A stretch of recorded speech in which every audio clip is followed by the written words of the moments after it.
Respire un instant et écoute bien, car si tu regardes cette vidéo, ce n'est probablement pas par hasard. Si tu t'es déjà demandé pourquoi tu t'attaches à quelqu'un qui te fait du mal, pourquoi tu restes dans une relation qui te fait souffrir, ou pourquoi tu n'arrives pas à lâcher une personne qui te détruit plus qu'elle ne te construit, alors reste jusqu'à la fin, car ce que tu vas entendre pourrait profondément changer ta manière de voir l'amour et surtout ta manière de te voir toi-même. Ce sujet est douloureux, mais il est aussi libérateur, car comprendre, c'est déjà commencer à se détacher. Pourquoi est-ce que tant de personnes intelligentes, sensibles, bienveillantes se retrouvent attirées par des partenaires toxiques? Pourquoi est-ce que malgré les signaux d'alerte, malgré la souffrance, malgré les larmes, quelque chose nous retient? La réponse n'est pas que tu aimes souffrir, ni que tu manques de volonté, et encore moins que tu es faible et... La réponse est peut-être beaucoup plus profonde, et elle se trouve dans ton histoire émotionnelle, dans ton cerveau et dans les mécanismes invisibles de l'attachement. Avant d'aller plus loin, si ces sujets t'aident à mieux te comprendre et à avancer, pense à t'abonner à la chaîne et à activer la cloche.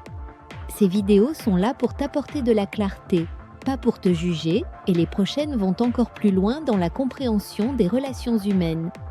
Commençons par une vérité difficile à entendre. On ne tombe pas amoureux par hasard. On tombe amoureux en terrain connu. Le cerveau humain est programmé pour rechercher ce qu'il reconnaît, même si ce qu'il reconnaît fait mal. Les recherches récentes, en psychologie de l'attachement, montrent que nous sommes attirés par des dynamiques relationnelles qui nous sont familières émotionnellement, pas nécessairement par celles qui sont saines.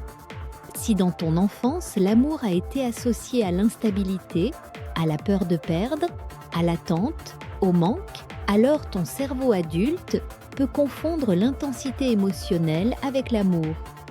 Une personne toxique crée souvent beaucoup d'émotions, de haut et de bas, de tension, de réconciliation, et cette montagne russe active fortement le système de récompense du cerveau.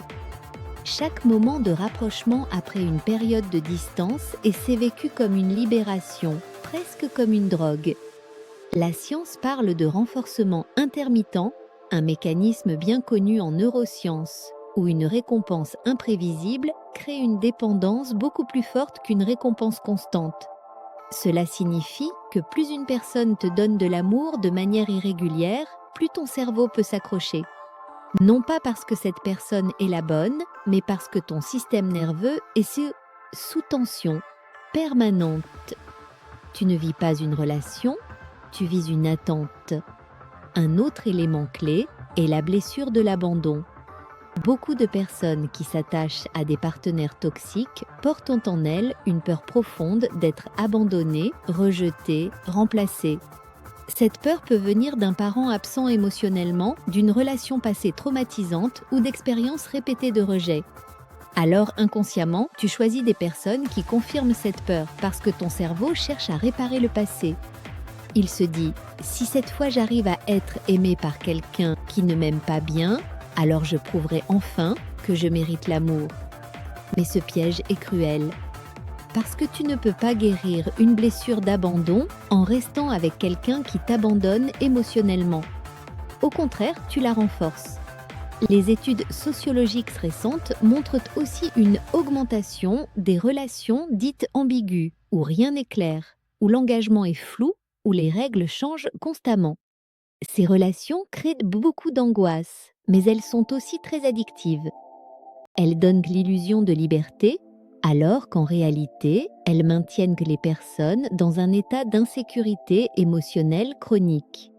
Il y a aussi la question de l'estime de soi. Quand tu ne te sens pas pleinement légitime d'être aimé, tu peux inconsciemment choisir des partenaires qui te donnent juste assez pour rester, mais jamais assez pour te sentir en sécurité.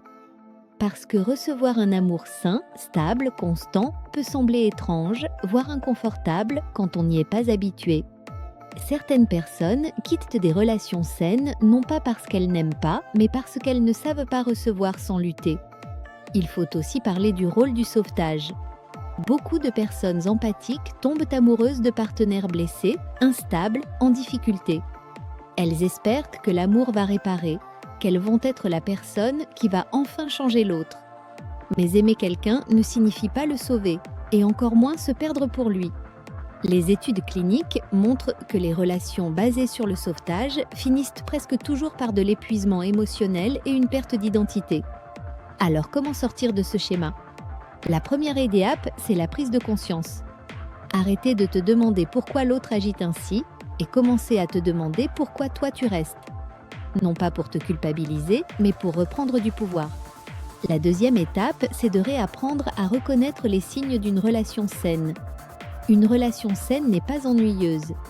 Elle est calme. Elle ne te laisse pas dans l'angoisse permanente. Tu ne te demandes pas sans cesse où tu en es. Tu n'as pas besoin de supplier pour de l'attention ou de l'affection. La troisième étape, c'est de travailler sur ta sécurité intérieure. Plus tu construis une vie stable, riche, alignée avec tes valeurs, moins tu tolères les comportements toxiques. Ton système nerveux apprend progressivement que l'amour peut être doux, prévisible, respectueux. La quatrième étape, c'est de poser des limites claires. Pas pour punir l'autre, mais pour te protéger. Une limite n'est pas une menace, c'est une information. Elle dit ce que tu acceptes et ce que tu refuses. Enfin, il est essentiel de comprendre que sortir d'une relation toxique n'est pas seulement une décision rationnelle, c'est aussi un sevrage émotionnel. Ton corps et ton cerveau ont besoin de temps pour se rééquilibrer. C'est normal de ressentir un manque, même quand tu sais que la relation était destructrice. Ce manque ne signifie pas que tu as perdu l'amour de ta vie, il signifie que ton système d'attachement est en train de se réorganiser. Si tu retiens une seule chose de cette vidéo, retiens celle-ci. Tu ne t'attaches pas à des personnes toxiques parce que tu es faible. Tu t'y attaches parce que ton cerveau a appris à aimer dans la douleur. Et tout ce qui a été appris peut être désappris. Tu mérites une relation où l'amour ne fait pas mal. Une relation où tu n'as pas à te battre pour exister. Une relation où tu peux respirer. Si cette vidéo t'a parlé, partage-la et laisse un message en commentaire. Dis-moi si tu t'es déjà retrouvé dans ce type de relation ou si tu reconnais certains de ces mécanismes. Et si tu veux continuer ce chemin de compréhension et de reconstruction, reste ici. D'autres vidéos arrivent pour t'aider à sortir des schémas destructeurs et construire des relations plus justes, plus saines et plus apaisées.